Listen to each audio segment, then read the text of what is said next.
परिवारवाद का आरोप लगाया, लेकिन परिवारवाद जिस रफ्तार से बीजेपी में अपनी पैठ बना रहा है, आपको लगता है गुरुप्रकाश पासवान जी कि आप इस मुद्दे पर बोलने लायक है आपकी पार्टी? नाम गिनाऊं क्या एमपी से लेकर यूपी तक परिवारवाद के उदाहरणों के? पिनाज जी, अच्छा सवाल है और बिल्कुल परिवारवाद पे एक मुक्त स्वतंत्र विमर्श होना चाहिए, एक विचार और चर्चा होनी चाहिए। हम इस बात के समर्थक हैं, लेकिन हम ये भी आपको बता दें कि भारतीय जनता पार्टी के इतिहास में और जनसंघ के इतिहास में आप देख लीजिए, कभी भी कोई पिता पुत्री अध्यक्ष नहीं बने हैं। हमारे यहाँ आज जेपी नड्डा अध्यक्ष हैं, 20 साल पहले आडवाणी जी थे, बीच में गडकरी जी थे, उसके बाद अमित शाह जी थे। इनमें कोई पारिवारिक संबंध है क्या? आप बताइए। कोई पारिवारिक संबंध नहीं है। आज तो मोदी जी ने भी कहा है कि भाई परिवारवाद जो है वो टैलेंट का सबसे बड़ा गुनाह होता है, किल करने के लिए सबसे बड़ी वजह होता है। छोड़ के बाकी जगह बीजेपी में परिवारवाद अलाउड है। क्या बोल रहे हैं आप? ये कहना चाहते हैं कि अध्यक्ष पद को छोड़ के बाकी सभी पदों में भारतीय जनता पार्टी परिवारवाद। कहां परिवारवाद है भारतीय जनता पार्टी में? ये तय हो गया है कि सिर्फ एक ही परिवार का पीएम बनेगा या एक ही परिवार का सीएम बनेगा? कुछ बताइए, उदाहरण दीजिए विवेक जी। नहीं, उदाहरण क्यों दीजिए?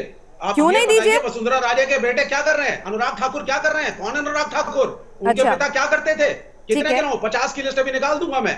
ये क्या जो इनके जो बंगाल के प्रभारी थे चुनाव वाले, उनके गुरुप्रकाश पासवान लिस्ट निकाल देंगे 50 लोगों की, गिरेबान आपका भी साफ नहीं है और सब टॉप नॉचर्स निकालूंगा मैं। ठीक है, पवन जी के पास आऊंगी, जरा आप बीच में आए हैं तो इसीलिए जरा जवाब ले लूं। गुरुप्रकाश पासवान जी। नहीं, चलिए, लोकतंत्र में सुनना और सुनाना तो जरा सुनना भी होगा आज तो, और अच्छी बात है। अनुराग ठाकुर जी अध्यक्ष हैं क्या? उनके पिताजी कभी अध्यक्ष रहे हैं क्या? चुनाव लड़ते हैं। कह रहा हूं सर, नहीं, अध्यक्ष पद पे परिवारवाद लागू होता है क्या? गुरुप्रकाश पासवान जी, अध्यक्ष पद पे ही परिवारवाद लागू होता है? मतलब यहाँ करो तो परिवारवाद, वहां करो तो कुछ और। हाँ, वहां करो तो लोकतंत्र। अगर आपकी आज्ञा हो तो मैं बोलूं। जी बिल्कुल, धन्यवाद। देखिए, अध्यक्ष पद एक किसी भी पॉलिटिकल पार्टी के लिए बहुत ही महत्वपूर्ण पद होता है। कोई पिता पुत्र ना अध्यक्ष हुआ है, कोई पिता पुत्र मुख्यमंत्री हुआ है क्या? शिवराज सिंह चौहान जी के पिताजी मुख्यमंत्री थे। अभी तो बीच में नहीं बोलूंगा। बिनाज जी, आगे हो जाएंगे सर। आप डाइवर्ट कर रहे हैं ना सर। आपका प्रश्न आपने समझा ही नहीं सर। आप प्रश्न ये है कि अध्यक्ष पद को छोड़ के क्या भारतीय जनता पार्टी बाकी पदों के ऊपर जो परिवारवाद चल रहा है उसको जस्टिफाई करती है? ठीक है, आप मुद्दे पर आ जाइए ना गुरुप्रकाश जी। नाम लिए हैं सीधे सीधे, ऐसा तो नहीं हो सकता ना कि भाई अगर सीएम नहीं, पीएम नहीं, अगर आप अध्यक्ष नहीं तो बाकी जगह परिवारवाद नहीं। जब किसी मंत्री के बेटे को टिकट दे दिया जाए या मंत्री के बेटे को मंत्री बना दिया जाए या मंत्री के बेटे को दूसरे स्टेट में जगह दे दी जाए तो वो परिवारवाद नहीं है, वो तो गुडविल जेस्चर है। पिनाज जी, अब मैं आग्रह करूंगा, मैं किसी के बीच में बोलता नहीं हूं, और मतलब जब मैं बोलता हूं तो मैं दुनिया की सबसे बड़ी पार्टी का प्रतिनिधित्व करता हूं और एक विनम्रता की अपेक्षा रखता हूं मैं, इसलिए मैं किसी को कुछ बोलता नहीं हूं। निश्चित रूप से देखिए, पॉलिटिकल पार्टी में प्रेसिडेंट का पद हो, जनरल सेक्रेटरी का पद हो और सरकार में चीफ मिनिस्टर का पद हो, मैं दावे के साथ कह सकता हूं कि मेरी पार्टी में कभी भी कोई पिता पुत्र, पिता पुत्री, पिता भतीजा, चाचा भतीजा आज तक ना ही ये लोग अध्यक्ष बने, ना ही सीएम बने, ना ही पीएम बने और ना आगे बनेंगे। नई दावे के साथ कहता हूं। पवन खेड़ा जी, ये सोच जो है बहुत ज्यादा जनता के बीच में आ चुकी है। ठीक है, ये विपक्ष तो आरोप लगा ही रहा है, लेकिन जनता के बीच में भी कहीं ना कहीं जब हम ग्राउंड पे जाते हैं तो ये साफ दिखती है कि कहीं ना कहीं कि भाई पीएम और अध्यक्ष पद गांधी परिवार के लिए आपके यहाँ रिजर्व्ड है। अगर कोई दूसरा बनेगा भी तो उसमें इन्फ्लुएंस गांधी परिवार का साफ दिखेगा।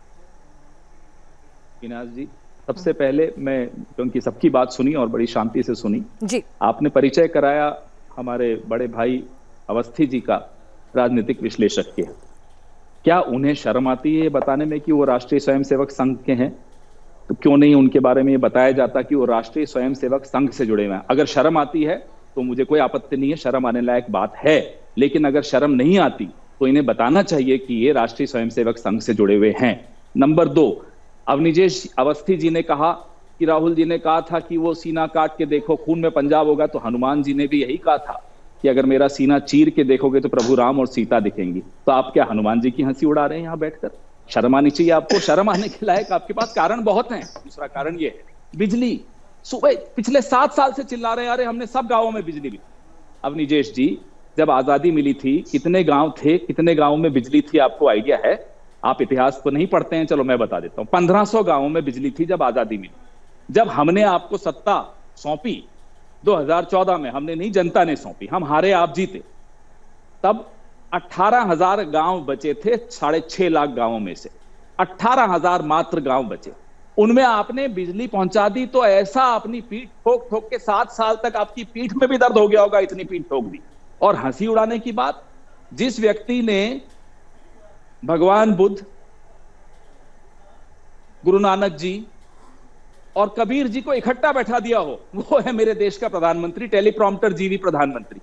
इस पूरे विश्व में हंसी उड़ती है जिस व्यक्ति की आज, जो बिना टेलीप्रॉम्प्टर के बोलने की हिम्मत नहीं कर पाता, वो किसी और की हंसी उड़ाएगा। ये सुनकर हंसी आ जाती है। मोहनलाल करमचंद गांधी कौन बोलता है? नाले से गैस कौन बनाता है? और रेडार में क्योंकि बादल आ गए मैंने मेरा एक रॉ रस्टिक विजडम दिखाया, ये कौन बोलता है? पवन जी, आपने अपने मन की कह ली हो तो मेरे सवाल का जवाब दे दीजिए। अभी नहीं, क्यों मैंने सबका सुना तो मैं एक मिनट पहले बोलूं। ठीक है, आप वरिष्ठ हैं तो इसीलिए मैं पूरा सम्मान दे रही हूं आपको। लेकिन मैं भी आपको पूरा सम्मान दूंगा, लेकिन मेरी बात सुन लीजिए।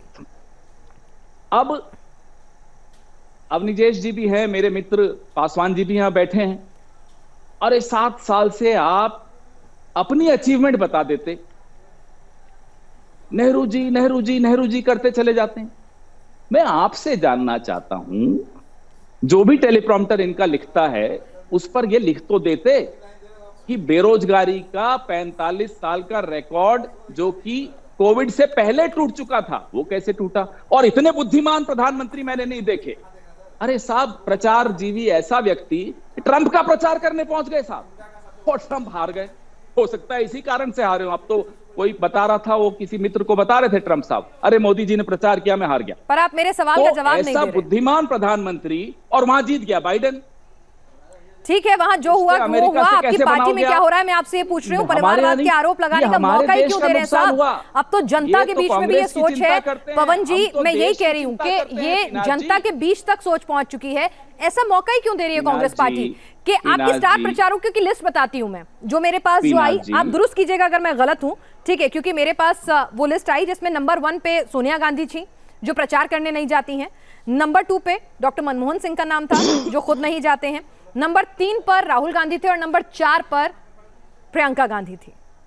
तो यही अपने आप में बहुत कुछ कहती है। पवन जी, आपने जो सवाल पहले पूछा, मैं उसका जवाब देता हूं। ये ताली बजाना बंद कर दें तो अच्छा रहेगा, ये ताली बजाना शोभा नहीं देता इस उम्र में आपको। हाँ, तो पिनाश जी, मैं आपसे बताना चाह रहा था कि 1989 से 1989 से 6 ऐसी सरकारें थी जिसको या तो कांग्रेस का सीधा समर्थन था या कांग्रेस उन सरकारों का नेतृत्व कर रही थी। क्या कोई गांधी प्रधानमंत्री बना? 89 से आज तक कोई गांधी प्रधानमंत्री नहीं बना। लेकिन ये जो इनकी खोखली बातें होती हैं भारतीय जनता पार्टी और नागपुर वालों की, अरे परिवारवाद आज से नहीं कर रही, ये 60s 70s से परिवारवाद का एक खोखला नारा बुलंद करते आए हैं। चल नहीं पाता, कोई जनता में ये बात नहीं है। ये इनके ही जो इकोसिस्टम है उसी में ये बात चलती रहती है। खुद सुनते हैं, खुद ताली बजाते हैं, खुद हंस देते हैं, और कुछ नहीं होता है। संघ का परिवारवाद देखिए, आप संघ के नाम गिनाइए, जो 12-15 बड़े नाम हैं, उनके पिता कहां थे? संघ में थे जी। क्या करते थे? कोई ना कोई प्रचारक था। कोई जी, आपकी पार्टी में अध्यक्ष पद की एक फुल टाइम अध्यक्ष की इतनी सख्त जरूरत है, आप भी जानेंगे। आप भी एक वक्त लंबे अरसे से राजनीति करते रहे हैं, जरूरत है। लेकिन उसके बावजूद भी उस पद को इस इंतजार में कि कोई गांधी आएगा संभालेगा, मानमनोबल की जा रही है। आखिर हम ये स्थिति क्यों लाने दे रहे हैं, जबकि आपको पता है कि इस वक्त आपकी पार्टी को बहुत ज्यादा जरूरत है किसी एक अच्छे फुल टाइम। हमारी अध्यक्ष हैं सोनिया गांधी, उनका नाम है। हमें कोई आपत्ति नहीं है उस नाम पर। जिसको होगी वो इस पार्टी में नहीं है, वो बैठे हैं अवनिजेश जी के साथ या हमारे पासवान जी के साथ, ठीक है? हमें कोई आपत्ति नहीं है। तो किसने कह दिया हमारा अध्यक्ष नहीं है? और इनका अध्यक्ष कैसे चुना जाता है जरा मुझे बताइए। क्या वोटिंग होती है? ठीक है, नागपुर से रिमोट कंट्रोल चलता है, और वो रिमोट कंट्रोल चलाते हैं जो खुद इलेक्शन नहीं लड़ते। क्यों थोपे जा रहे हैं ये लोग देश पर?